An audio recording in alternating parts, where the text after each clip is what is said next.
یہ مقبرہ قطب الدین ایبک کا ہے جو کہ ترکستان کے رہائشی تھے۔ بچپن میں ہی بطور غلام فروخت کر دیا گیا۔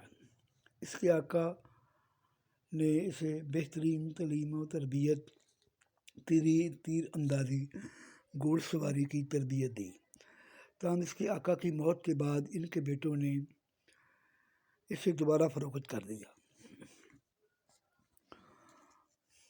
اور اس کا نیا آقا غوری سلطنت کا سلطان تھا۔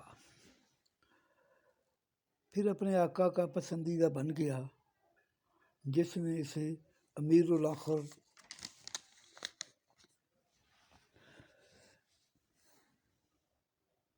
بنا دیا۔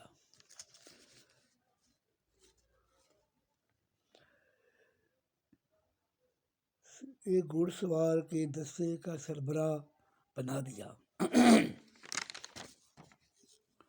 سپہ سالار کے عہدے پر فائز ہو گیا۔ 1192 میں سلطان محمد غوری نے اسے اپنے ایک ہندوستانی علاقہ جات کا حاکم بنا دیا۔ 1206 میں سلطان محمد غوری کی وفات کے بعد ایبک نے خود کو لاہور کا سلطان قرار دیا۔ بادشاہ ایبک نے سلطنت لاہور سے دلی منتقل کر دی۔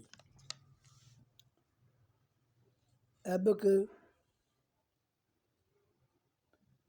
ہندوستان کے خاندان غلامہ کے اس حکمرانوں میں پہلا حکمران تھا۔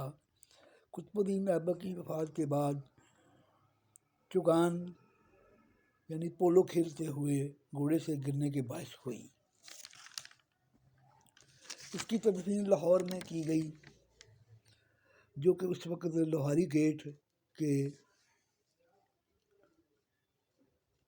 باہر تھی، کبھی خود کھلے میدان میں ہوئی۔ اس کی قبر پر سنگ مرمر تعظیم مقبرہ تعمیر کیا گیا۔ بدقسمتی سے رنجیت سنگھ کے عہد میں اس مقبرے کو مسمار کر دیا گیا اور تمام قیمتی پتھر اور نقش نگاری اتار لی گئی۔ 1970 کی دہائی میں کچھ مقامی تعمیرات روایات کے مطابق موجودہ مقبرے کو وسطی ایشیا کے انداز میں تعمیر کیا گیا۔ قطب الدین ایبک کا مقبرہ تحفظ نوادرات مجریہ کے تحت ایک محفوظ تاریخی ورثہ ہے۔ پہلا مسلم بادشاہ اور لاہور میں ایک سلطنت کی بنیاد رکھی۔ گھوڑے سے گرنے کے باعث اس کی ہلاکت ہوئی۔ گھوڑے کی زین اس کے سینے میں پیوست ہو گئی۔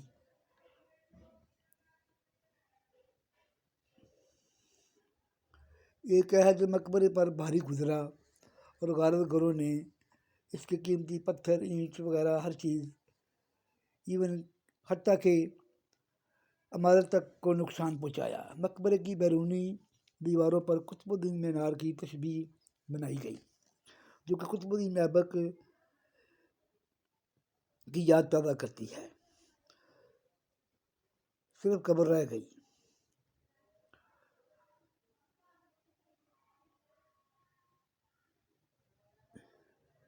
ایک ہندو نے جو کہ اس وقت یہ خریدی تھی، اس کے حصے میں جگہ جیسے بھی آئی، وہ مالک مکان نے اس کی قبر کی مسمار نہ ہونے دی اور بہت ساری مشکلات گزرنے کے باوجود موجودہ عمارت وجود میں آئی۔ مقبرہ جیسی بھی حالت میں تھا لیکن عمارت تیار ہونے کے بعد بہترین نمونہ کا مقبرہ بن گئی۔ اس کی قبر یوسف حافظ صدیقی کے مقبرے کے بیرونی دیواروں پر قرآن خوانی، خطاطی وغیرہ لکھی گئی اور مینار کی تشبیہ بنائی گئی۔ قطب الدین ایبک کے یعنی کہ مینار کی جو قطب مینار کی تشبیہ بنائی گئی جو کہ قطب مینار کی یاد دلاتی ہے۔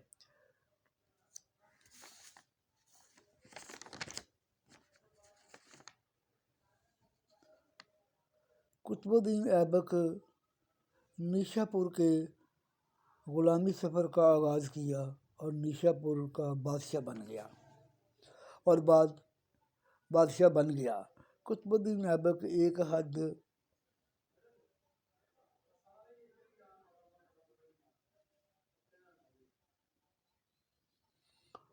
قطب الدین ایبک ایک خدا ترس بادشاہ تھا۔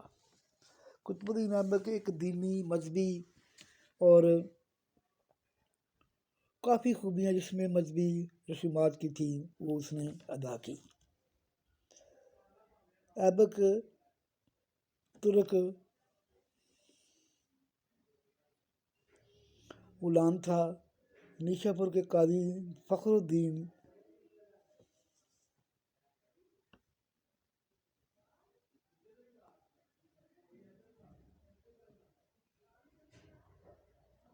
نے خریدا، ترکمانستان سے خریدا۔ ایبک قبیلے کا نام تھا۔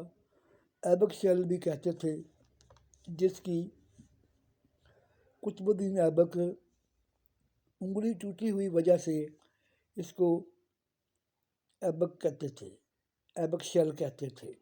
خستہ انگشت بھی کہتے تھے۔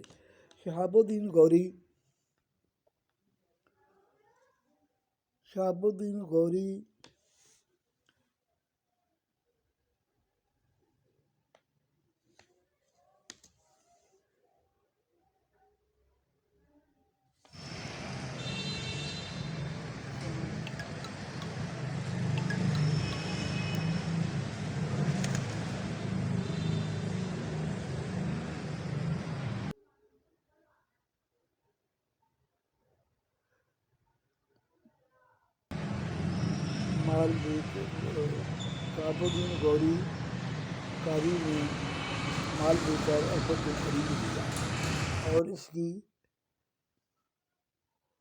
تنظیم و تربیت کا اعلیٰ انتظام کیا۔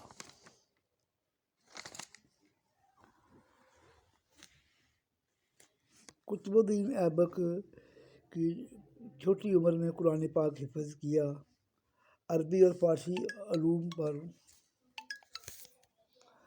اور فارسی پر علوم دسترس حاصل کی۔ اس کے حربی کمالات پر بھی عبور حاصل کیا۔ سلطان شہاب الدین غوری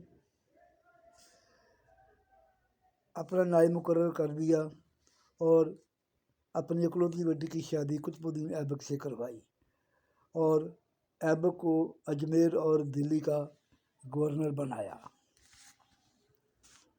اب تک جو بھی معلومات تھی اس میں اکٹھی کی گئی وہ آپ کی پیش نظر کر دی گئی۔ چینل کو پلیز سبسکرائب کریں اور بیل آئیکن کو بھی پریس کر دیں۔